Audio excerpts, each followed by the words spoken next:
Dice así la palabra del Señor: vestíos pues como escogidos de Dios, santos y amados, de entrañable misericordia, de benignidad, de humildad, de mansedumbre, de paciencia, soportando los unos a los otros y perdonándonos los unos a los otros, si alguno tuviere queja contra otro.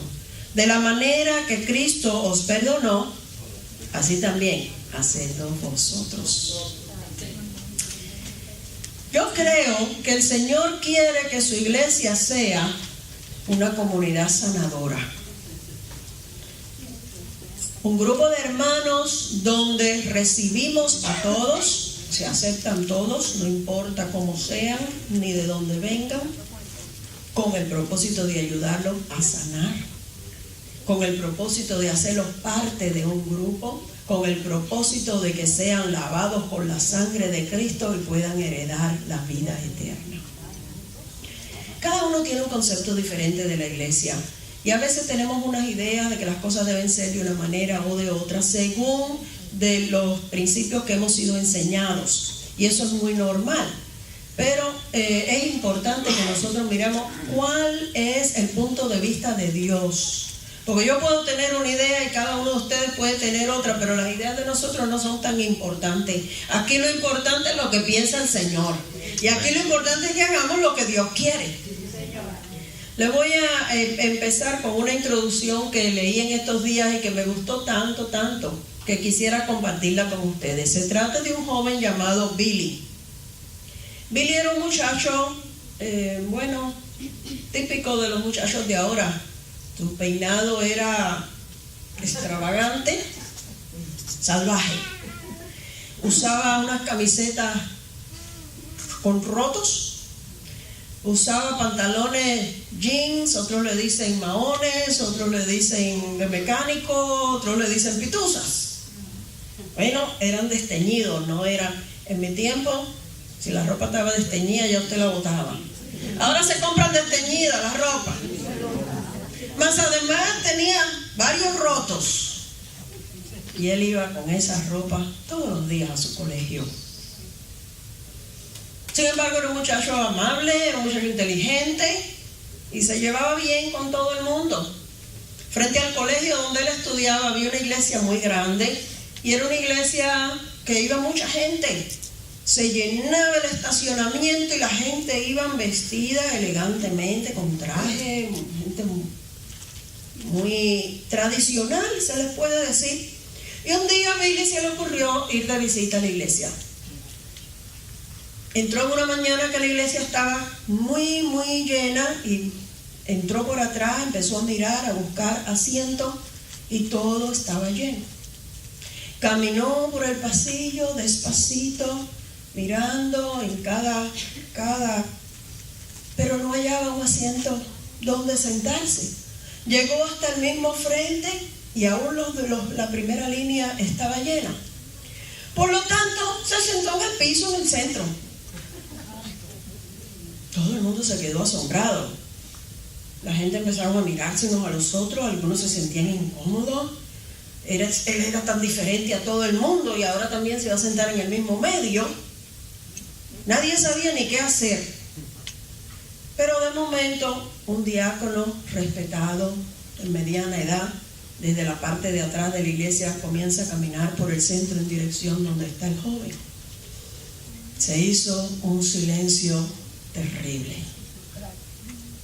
Todo el mundo mirando qué iba a hacer el diácono. Miraban al muchacho, el muchacho estaba indiferente, no se había dado cuenta porque venían por detrás de él. Todo el mundo observando qué va a hacer el diácono. Y algunos pensaban, bueno, tiene razón. Pues, ¿quién se le ocurre una cosa así? Sentarse en el mismo medio, porque no se sentó atrás, en lo último donde nadie lo vea. Se quería sentar en el piso, pero ¿cómo se va a quedar ahí? Cuando el señor ya mayor llega hasta donde está él, con dificultad se acomoda y se sienta al lado del muchacho. Y para sorpresa de todos le dice, joven, lamento que no encontraste lugar donde sentarte, pero por eso vine a sentarme al lado tuyo, para que no te sientas muy solo ahí. Para ese momento ya todo el mundo tenía lágrimas en sus ojos. Todos estaban jugando y todo el mundo estaba imaginándose lo que el diácono iba a hacer, pero lo sorprendió de una manera tan grande. Hasta el pastor se había quedado en silencio, pues no sabía, viendo que todo el mundo con lo que estaba atendiendo era lo que pasaba, esperando a ver qué iba a pasar antes de poder continuar. Pero en ese momento el pastor comenzó a su predicación y les dijo así: la iglesia debe de poder aceptar a todos como Cristo nos aceptó a cada uno de nosotros. Amén. ¿Cuántos pueden decir amén a eso? Amén. Sabemos que hay que aceptarlos a todos, pero muchas veces no sabemos cómo hacerlo en el momento indicado. Los principios y los conceptos los tenemos claros en la mente, pero cuando llega el momento rechazamos, criticamos, hablamos, hacemos cosas. Sin embargo, todos queremos ser aceptados. Y que cuando llegan tiempos malos, alguien se interese en ayudarnos a nosotros. No queremos que nadie nos critique, ¿verdad que no? No queremos que nadie juzgue lo que nosotros hacemos, pero muchas veces nosotros juzgamos o criticamos a otras personas. Aún las personas que no pertenecen a la iglesia desean lo mismo que nosotros deseamos. Y la iglesia debe ser ese lugar. ¿Cuántos dicen amén? La iglesia debe ser el lugar que pueda aceptar a los demás y que esté dispuesta a ayudar sin criticar. Esa es la iglesia que Cristo quiere. Es una iglesia que levanta al caído, que le da ánimo al que está triste. Es una iglesia que sana las heridas que tiene la humanidad. Es una iglesia que brinda esperanza al que no la tiene. El mundo está lleno de problemas, ¿verdad que sí?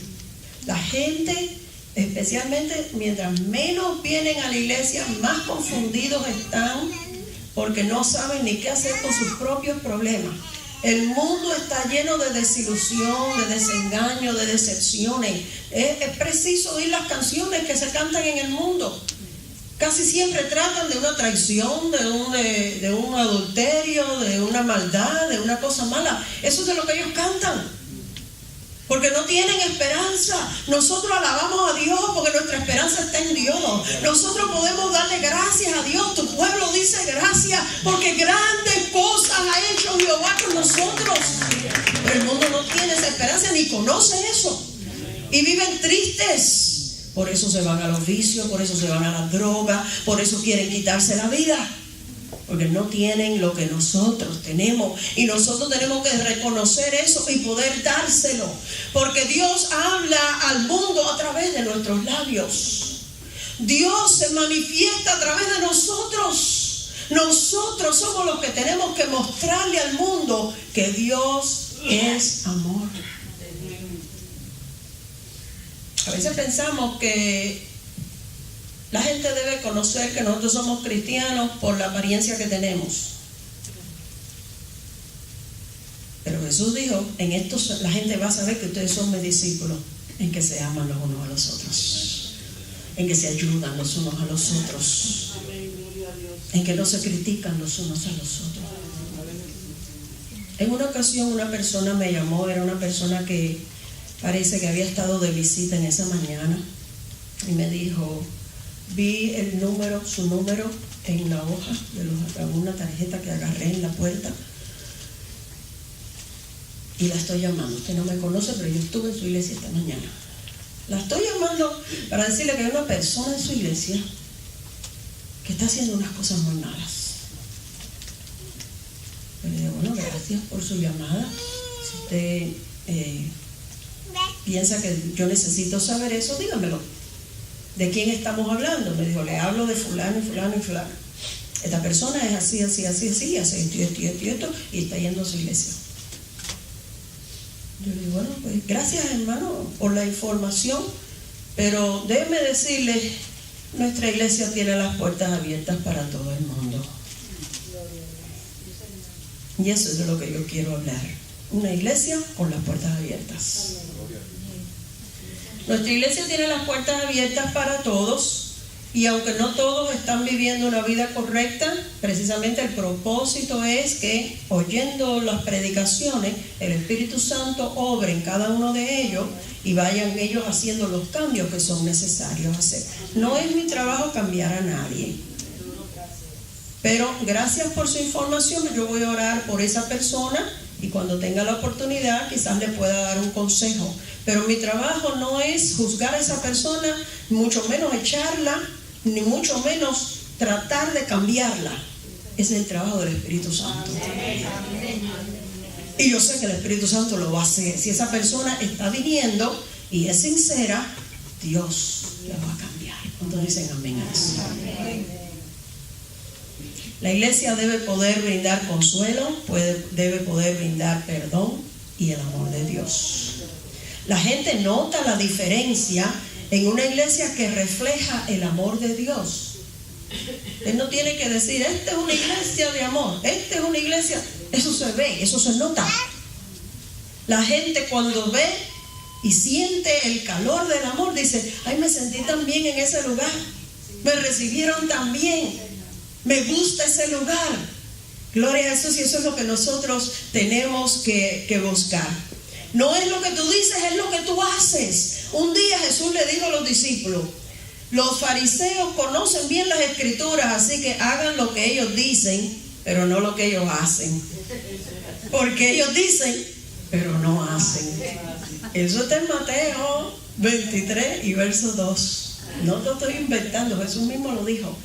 El Señor sabe, el Señor nos conoce. Él sabe si realmente nosotros estamos viviendo la vida cristiana o solamente tenemos el conocimiento en la mente y juzgamos. Y decimos, esto está mal, esto no se debió hacer así. Ay, yo no estoy de acuerdo con esto. Ay, pero cuando te toca a ti, lo haces todo mal también.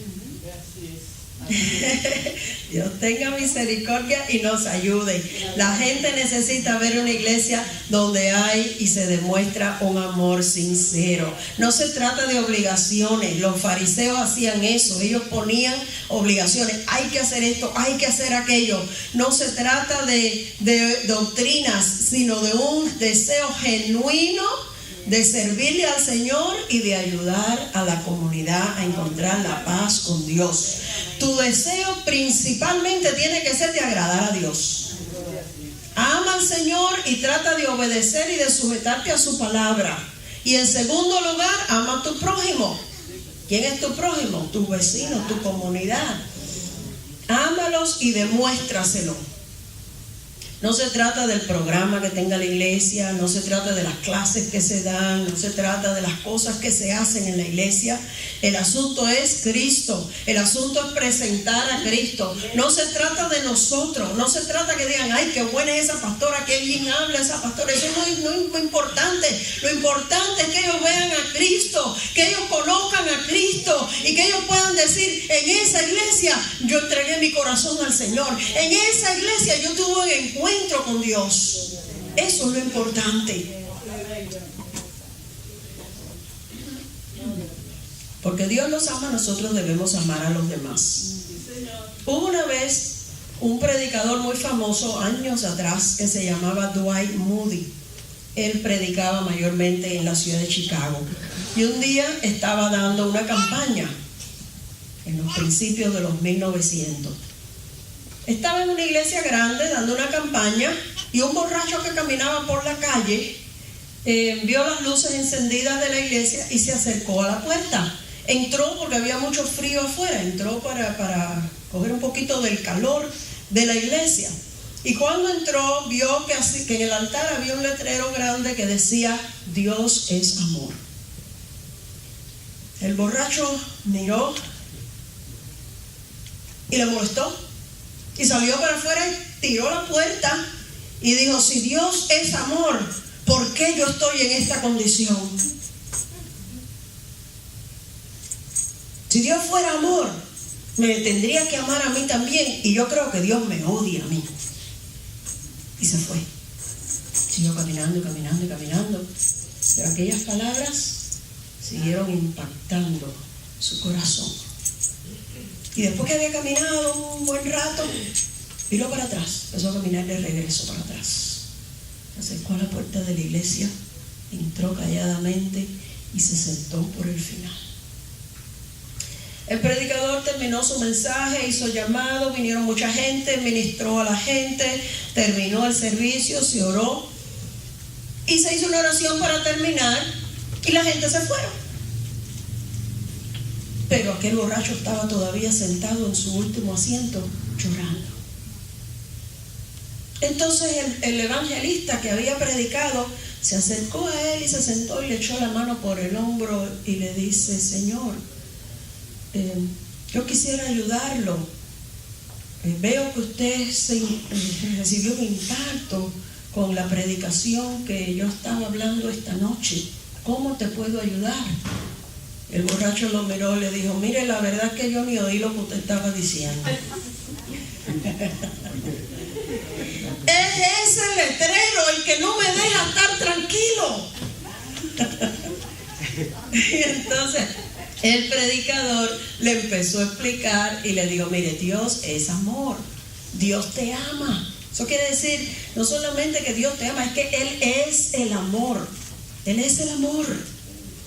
En el mundo pasan muchas cosas y nosotros cometemos muchos errores, y la mayoría de los problemas que tenemos son las consecuencias de los errores que nosotros hemos cometido. O que nuestros padres cometieron, o que la ciudad donde vivimos ha cometido, y nosotros tenemos que pagar las consecuencias de errores de otros en muchas ocasiones.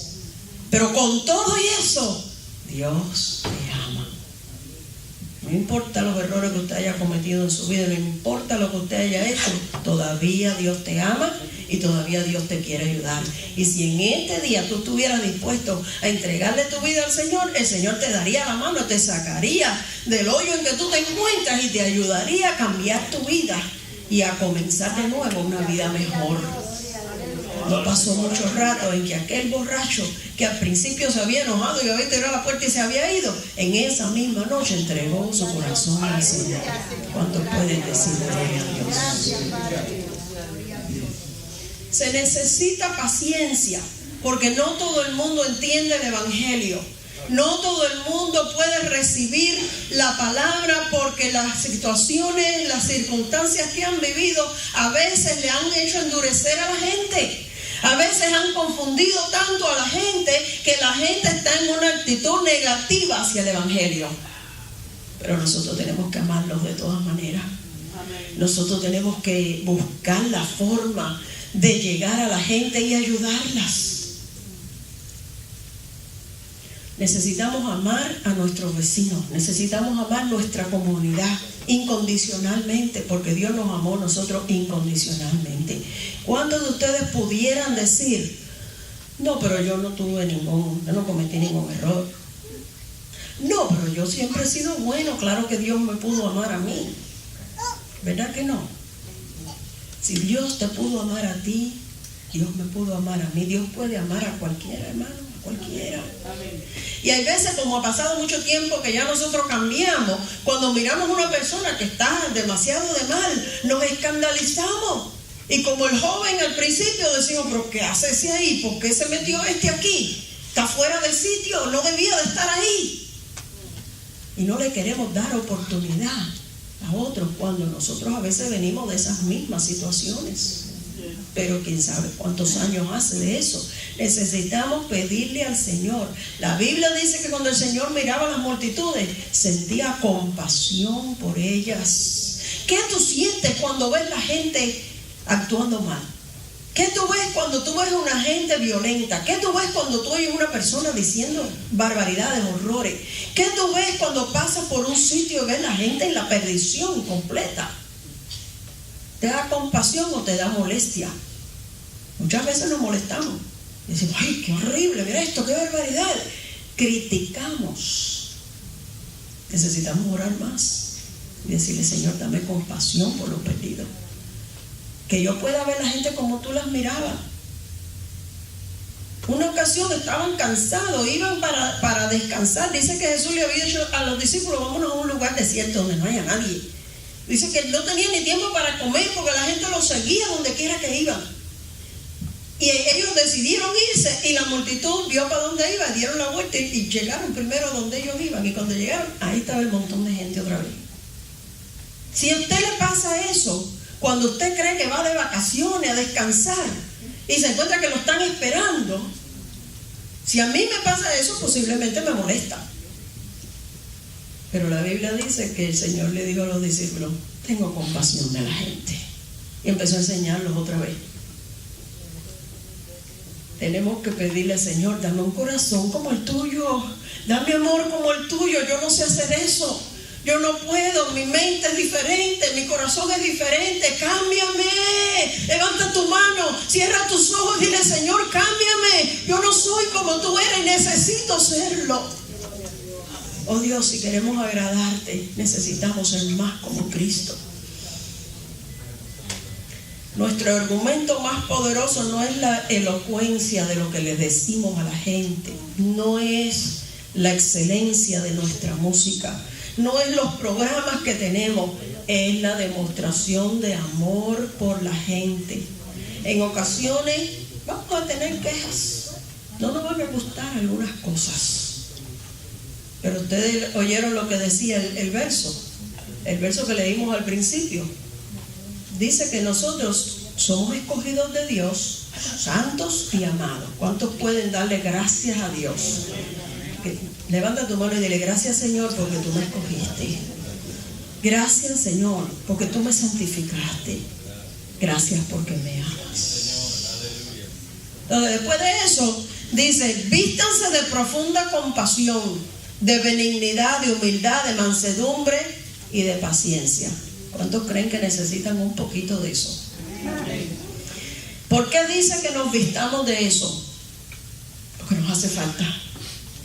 Porque muchas veces no lo tenemos. Porque naturalmente no lo tenemos. Naturalmente somos egoístas. ¿Verdad que casi siempre estamos pensando: ¿qué hay para mí? ¿En qué yo me beneficio de esto? Esa es la pregunta que primero nos viene a la mente. Pero el Señor nos dice en su palabra: vístanse de benignidad, de compasión, de humildad, de mansedumbre y de paciencia. ¿Saben por qué dice que hay que ponerse todas esas cosas? Porque luego dice: soportándose unos a los otros y perdonándose los unos a los otros cuando alguno tenga queja contra otro. No dice por si acaso tiene queja, dice cuando alguno tenga queja. Quiere decir, usted va a tener queja, van a pasar cosas que a usted no le van a gustar. Mírate para que está a tu lado y dile: mira, van a pasar cosas que a ti no te van a gustar. Pasan cosas en la casa y pasan cosas en la iglesia también. Pasan muchas cosas en su trabajo que a usted no le gusta y usted las tiene que soportar. Y las del trabajo usted las soporta. Esas son las que usted más rápido soporta. ¿Por qué? Porque como le están pagando, usted mejor se calla y hace lo que le dijeron. Las de la casa usted no las soporta mucho, ni las de la iglesia tampoco. Y la Biblia dice: cuando tengas queja, quiere decir, van a pasar cosas que no te gustan. En donde quiera que estés, tú vas a ver algo que no te gustó, tú vas a ver algo que tú no estabas de acuerdo, tú vas a ver algo que no te parecía que se debía de haber hecho así. Y entonces, ¿qué es lo que dice el Señor que la iglesia tiene que hacer?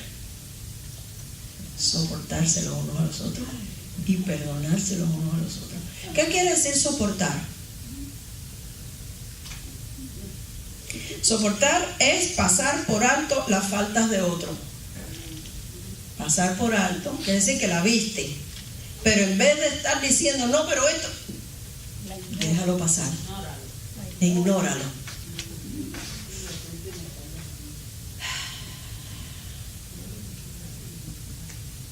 Dile que está al lado: te voy a soportar.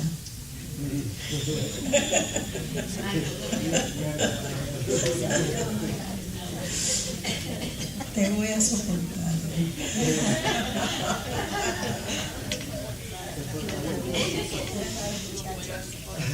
Y luego que dice soportándose, entonces dice perdonándose. Fíjense que primero dice soportándose, pero después el Señor quiere un segundo paso. No te quedes nada más en soportarlo, hay que perdonar, perdonándolo también. Y ese es un poquito más difícil todavía. ¿Y qué es perdonar? Ahí todavía está más difícil la pregunta, porque a veces nosotros tenemos unos conceptos bien extraños de qué es perdonar. ¿Qué es perdonar? Perdonar es dejar de acusar. Perdonar no es que no me molestó. Perdonar es que ya ni me acuerdo de lo que fue. Perdonar es que está bien, me molestó, pero ya no me duele. Perdonar es sencillamente dejar de acusar. Dejar de señalar y decir, esa persona me hizo esto a mí, este habló mal de mí, este hizo esto, este. Perdonar es ya. Lo dejas tranquilo, lo dejas en las manos de Dios.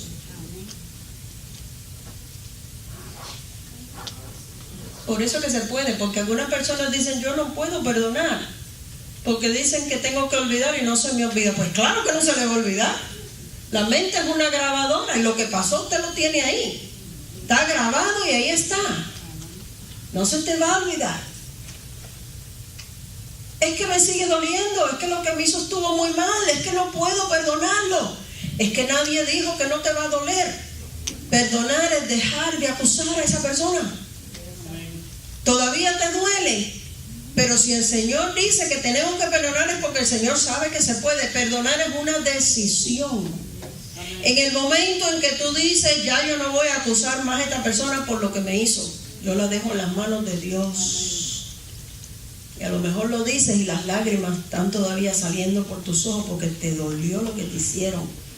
La ofensa fue muy grave, el abuso fue demasiado, pero yo decidí que no lo voy a acusar más. Yo decidí que lo voy a dejar, que lo juzgue Dios. Mira lo que dice Santiago. Hermano, no se juzguen ustedes mismos unos a los otros. Uno solo es el juez de toda la tierra. ¿Por qué? ¿Quién eres tú que juzgas a tu hermano? A nosotros no nos toca estar acusando y señalando al que lo hizo mal. Ese es el privilegio de Dios y un día Dios lo va a hacer. Cuando yo cedo ese derecho, fui yo la perjudicada, pero yo lo cedo el derecho, digo, no lo voy a acusar más, no lo voy a juzgar más, yo lo dejo en las manos de Dios. No quiere decir que esa persona se quedó libre de castigo. Dios lo va a juzgar. Entonces, yo quedo libre porque al yo ceder ese derecho y decir, yo no lo voy a acusar más, yo tengo paz en mi corazón. Y eso es lo que Dios quiere. Cuando Dios te dice que perdone, no es para ayudar al que te hizo el daño, es para ayudarte a ti.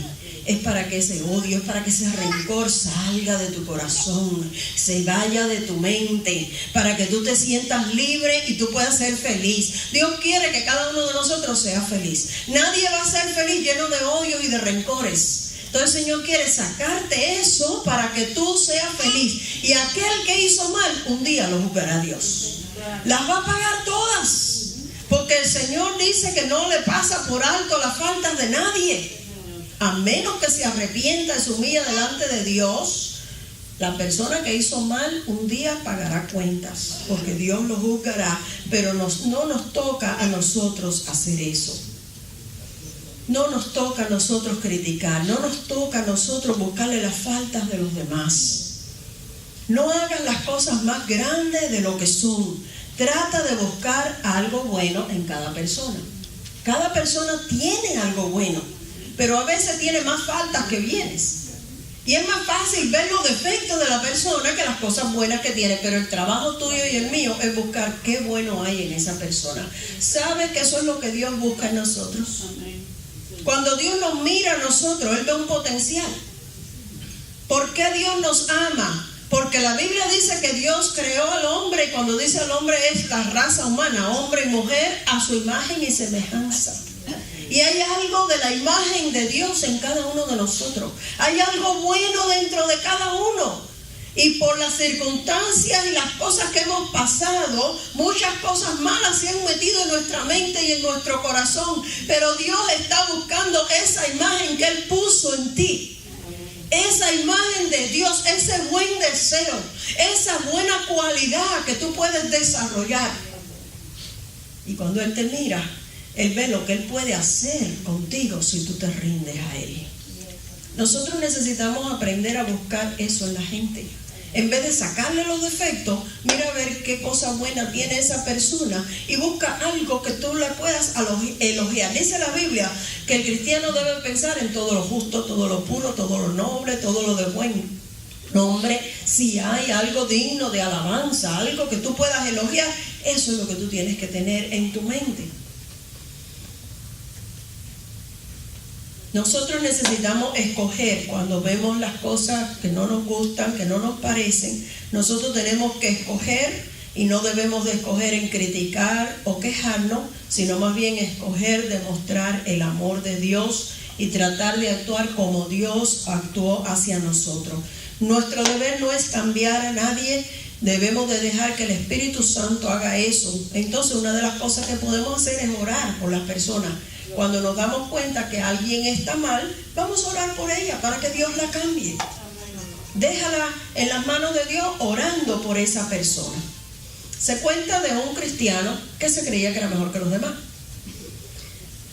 Él siempre había sido severo en criticar a todo el mundo, pero al fin le llegó su día y llegó a la presencia del Señor.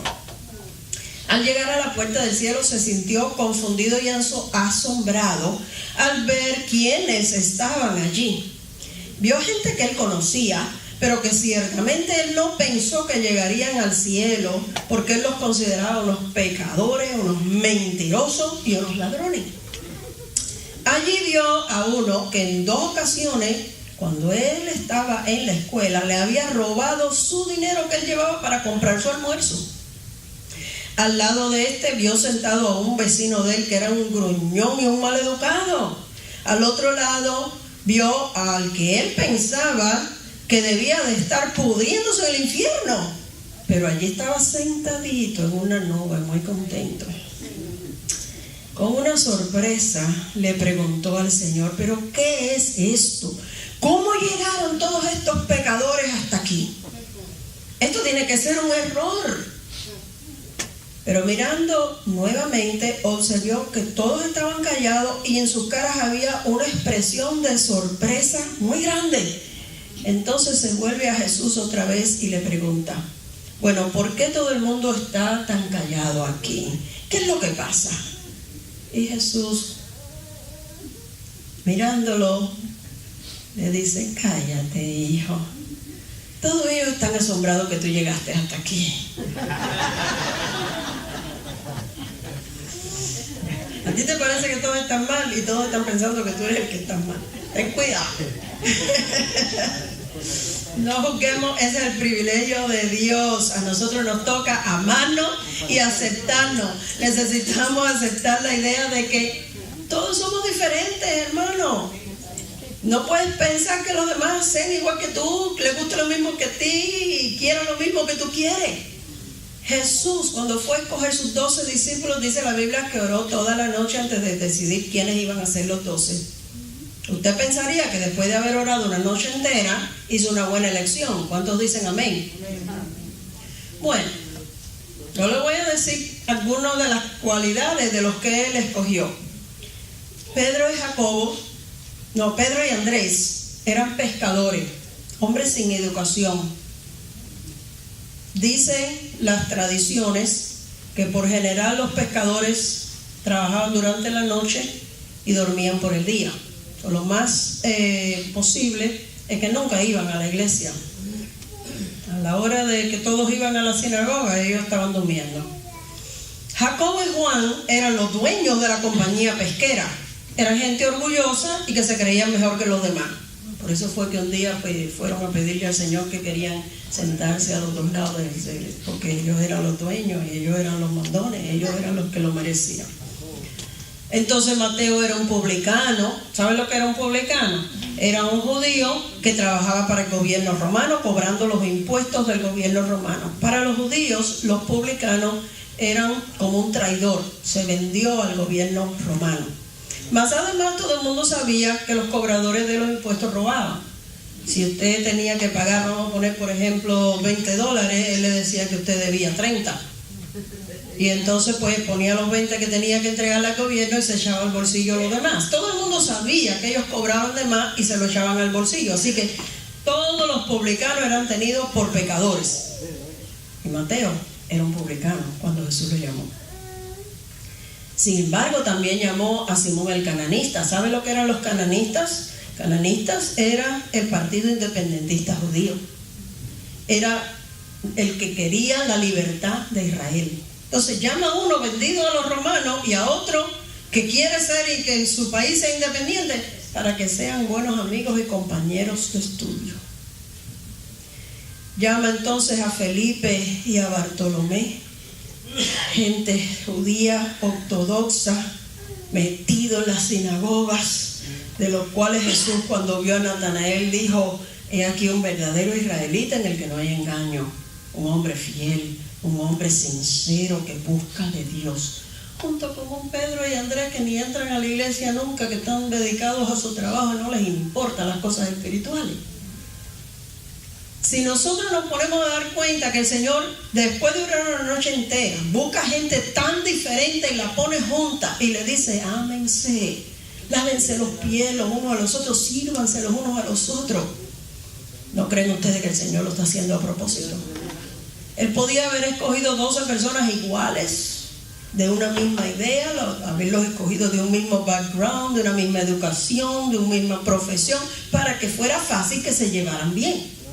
Pero el Señor a propósito los buscó diferentes, para que tú y yo podamos entender que no importa, hermano, de dónde usted es, cómo se crió, qué costumbres usted trae, qué vicios ha tenido, qué malas costumbres cogió durante su vida antes de venir aquí, qué forma de pensamiento usted tiene, más radical, más flexible, más como sea que usted es.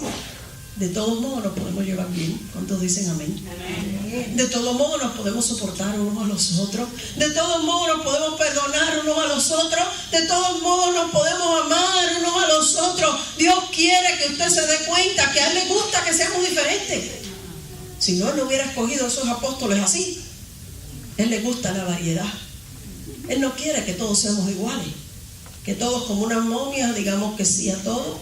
Todos nos sonreímos a la misma vez y todos estamos de acuerdo en todo. Eso es bien aburrido. A Él le gusta la variedad. A Él le gusta que tú puedas decir: no, yo no veo esto bien, no me gusta aquello, y el otro diga por qué y lleguemos a un acuerdo y digamos: ok, vamos a hacerlo de esta forma. A Él le gusta eso, que nosotros aprendamos a comprendernos y a trabajar juntos, porque todos fuimos creados a la imagen de Dios. Todos tenemos algo bueno y Dios quiere que nosotros aprendamos a buscar eso bueno en vez de quejarnos. Vamos a pensar un poquito las cosas y vamos a pedirle a Dios que nos ayude a ser más como Él. Ahora, por última vez, dile a tu vecino que está cerca de ti: gracias por soportarme. Yo sé que no era muy fácil.